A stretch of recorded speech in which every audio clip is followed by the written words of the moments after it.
Hi, I'm Ramin. I'm a loan officer at a banking institution, and I give Eventbrite 4 out of 5.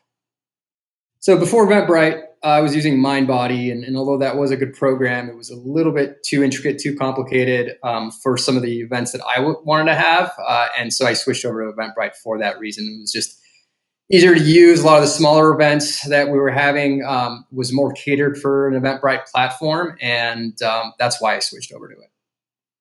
The reason why I chose Eventbrite was simply because of some of the reviews some of my peers have had using it, and it got me involved with it. Super easy to learn. Just the minute you log in to the website, it's very intuitive, and it follows. It lets you pretty much take it step by step from start to finish, from starting your event to ending it. Super easy, and that's why I chose it. It was a lot easier than the other programs I've used before. So Eventbrite is actually very intuitive.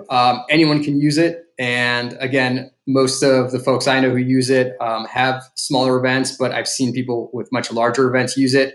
The minute you log in and you create a profile, it walks you through it. It's like creating your first website, but it's very easy, very fast.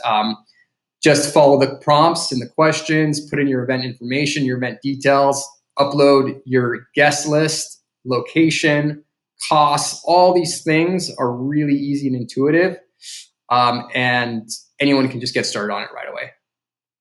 Anyone thinking about getting started on Eventbrite, just jump right into it. It's that easy. I think for the most part, you definitely want to have an audience that you want to cater to in a location. That's the most important thing because that's going to let you get the most feedback from your audience. So for instance, if you're a yoga studio or meditation studio, make sure you put those terms into the body of course, your event, because anyone looking for those events, it's going to feed based off the verbiage and the words you put into your event. So my best advice is if you've got a particular event that you're aiming to host, plaster that event with keywords that involve the event.